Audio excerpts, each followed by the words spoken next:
की गर्ज से सऊदी अरब में मौजूद मारूफ ईरानी आलम दीन गुलाम रजा कासमियान को गिरफ्तार कर लिया गया।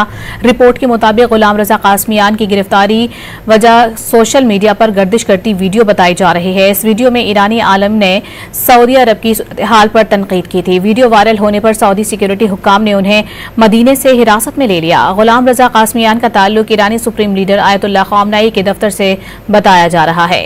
ईरानी वज़ीर ख़ारिजा ने ईरानी आलिम की गिरफ्तारी पर रद्द-ए-अमल देते हुए वाज़ेह किया है कि मुस्लिम इत्तेहाद को नुकसान पहुंचाने वाली किसी भी कोशिश की मज़म्मत करते हैं। बरादर मुल्क सऊदी अरब से बढ़ते ताल्लुकात को सबूताज करने की इजाज़त नहीं देंगे। की गर्ज से सऊदी अरब में मौजूद मारूफ ईरानी आलम दीन गुलाम रजा कासमियान को गिरफ्तार कर लिया गया। रिपोर्ट के मुताबिक गुलाम रजा कासमियान की गिरफ्तारी वजह सोशल मीडिया पर गर्दिश करती वीडियो बताई जा रही है। इस वीडियो में ईरानी आलम ने सऊदी अरब की हाल पर तनकीद की थी। वीडियो वायरल होने पर सऊदी सिक्योरिटी हुक्काम ने उन्हें मदीने से हिरासत में ले लिया। गुलाम रजा कासमियान का ताल्लुक ईरानी सुप्रीम लीडर आयतुल्लाह ख़ामनेई के दफ्तर से बताया जा रहा है। ईरानी वज़ीर ख़ारिजा ने ईरानी आलिम की गिरफ्तारी पर रद्द-ए-अमल देते हुए वाज़ेह किया है कि मुस्लिम इत्तेहाद को नुकसान पहुंचाने वाली किसी भी कोशिश की मज़म्मत करते हैं। बरादर मुल्क सऊदी अरब से बढ़ते ताल्लुकात को सबूताज करने की इजाज़त नहीं देंगे।